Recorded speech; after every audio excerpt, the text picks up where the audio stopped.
आमल की एकादशी। आमल की एकादशी फागुन के कृष्ण पक्ष की विजया एकादशी के बाद मनाई जाती है। श्री भगवान बोले, हे राजन, फागुन मास के शुक्ल पक्ष की एकादशी का नाम आमल की एकादशी है। इस व्रत के करने से समस्त पाप नष्ट हो जाते हैं तथा इसके प्रभाव से 1000 गोदान का फल प्राप्त होता है। इस व्रत के करने से समस्त पाप नष्ट हो जाते हैं। अब मैं आपको महर्षि वशिष्ठ द्वारा राजा मांधाता की सुनाई गई पौराणिक कथा के बारे में बताता हूँ। राजा मांधाता बोले, हे वशिष्ठ जी, यदि आप मुझ पर कृपा करें तो किसी ऐसे व्रत की कथा कहिए जिससे मेरा कल्याण हो। महर्षि वशिष्ठ बोले, हे राजन, सब व्रतों में उत्तम और अंत में मोक्ष देने वाली आमल की एकादशी के व्रत का मैं वर्णन करता हूँ। यह एकादशी फागुन माह के शुक्ल पक्ष में होती है। एक वैदिश नाम का नगर था जिसमें ब्राह्मण, क्षत्रिय, वैश्य और शूद्र वर्ण के आनंद सहित रहते थे। उस समय नगर में सदैव वेद ध्वनि गूंजती रहती थी और पापी दुराचारी नास्तिक उस नगर में कोई नहीं था। उस नगर में चैत्रथ नाम का चंद्रवंशी राजा राज्य करता था। वह अत्यंत विद्वान और धर्मी था। उस नगर में कोई भी व्यक्ति दरिद्र और कंजूस नहीं था। सभी एकादशी व्रत किया करते थे। एक मास फागुन मास के शुक्ल पक्ष की आमल की एकादशी आई।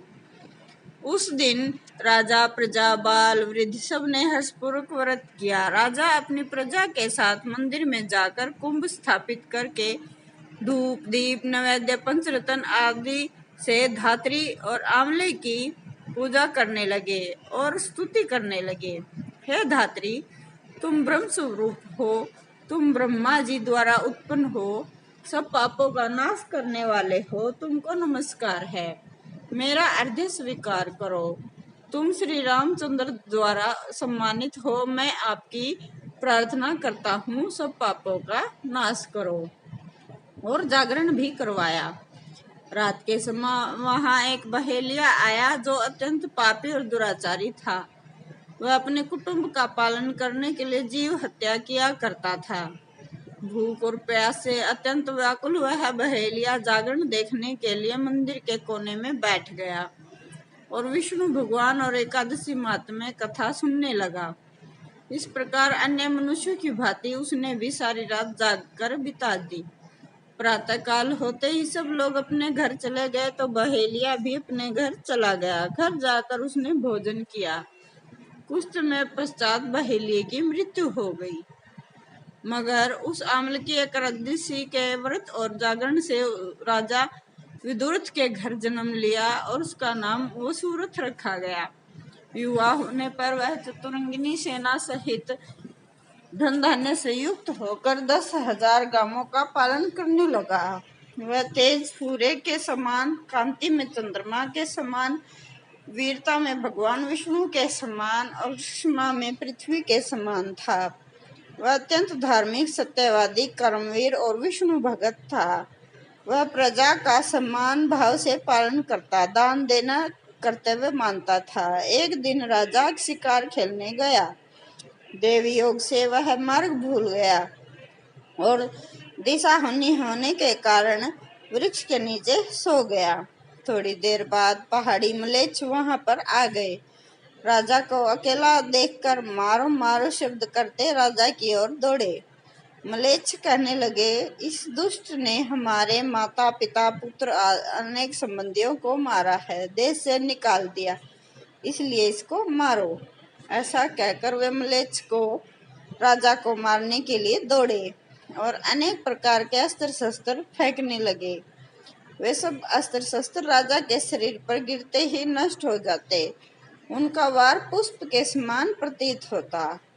अब उन मलेच्छों के अस्त्र शस्त्र उल्टा उन्हीं पर प्रहार करने लगे, जिससे वे मूर्छित होकर गिरने लगे। उसी समय राजा के शरीर से एक दिव्य स्त्री पैदा हुई और वह सुंदर स्त्री भी उसकी भ्रुकुटी टेढ़ी थी, उसकी आंखों में लाल लाल अग्नि निकल रही थी, जिससे वह दूसरों को काल के समान प्रतीत हो रही थी।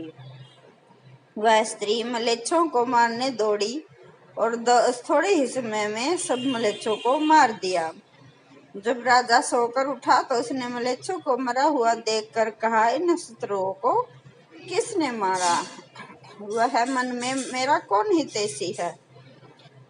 ऐसा विचार कर आकाशवाणी हुई है, राजा, इस संसार में भगवान विष्णु के अलावा तेरी सहायता कौन कर सकता है? इस आकाशवाणी को सुन राजा अपने राज्य में आ गया और सुखपूर्वक राज्य करने लगा।